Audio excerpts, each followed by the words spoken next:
Hello, my name is Nikeya Sharp, and every day I go to work and save lives.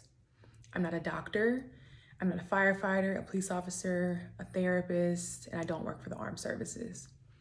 But what I do on a daily basis is listen to other people and open doors. And I'll explain a little bit about that a little bit later. But I have a question for you all, right? Something for you to think about.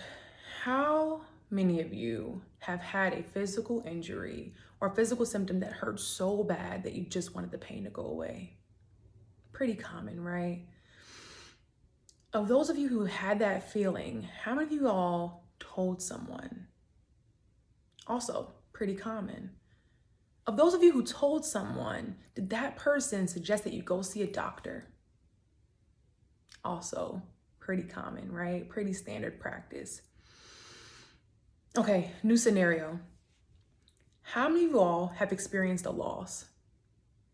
A failure, sadness, heartbreak, even devastation? Common. Of those of you who have experienced that, how many of you all told someone? Also common. Of those of you who told someone, did anybody suggest that you go see a doctor? Well, no, right? Because doctors can't cure feelings. Feelings don't hurt. There's no cure for loss or heartbreak.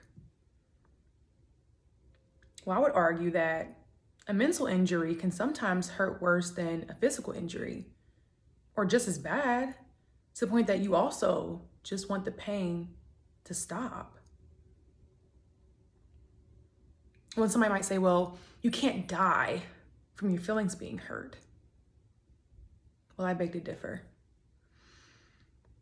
Let me put it to you this way. What happens when those feelings start to impact our physical life? Maybe you stop showering as much, taking care of your personal responsibilities.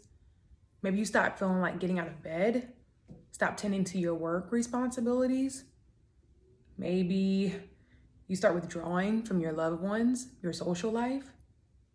Or maybe you even start using alcohol or other drugs to cope with those feelings. Then what?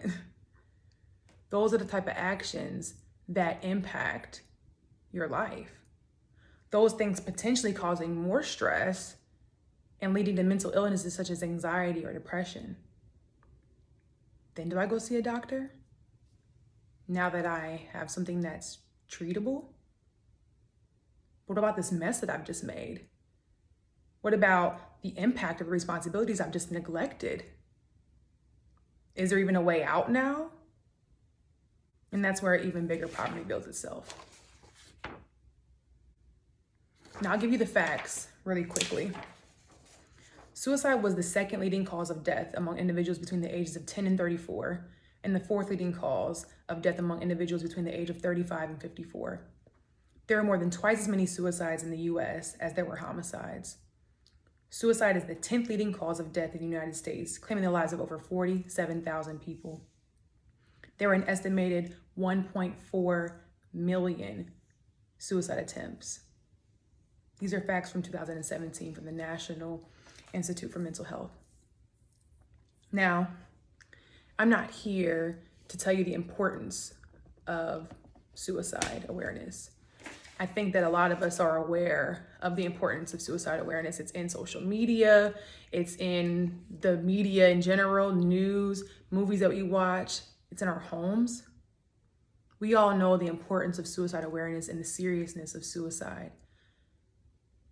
What I am here to do is show you more doors, to be able to give you the tools, to give others more options.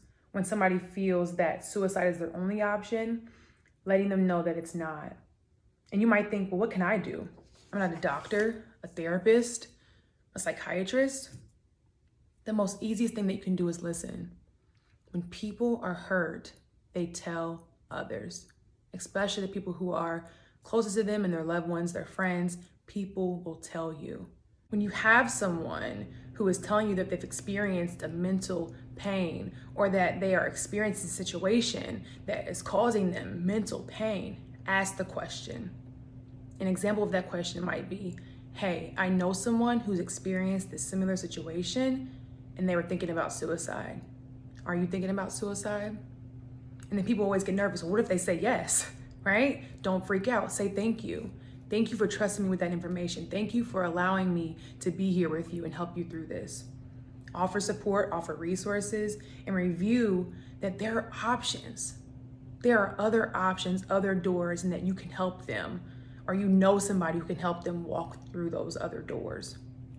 Not everyone gets to the point of contemplating suicide, but I know that if we start early in asking the question and providing people a listening ear, support, and resources, that we can make a difference. Suicide is preventable. Mental health is real. You can make an impact and you can save a life. Thank you.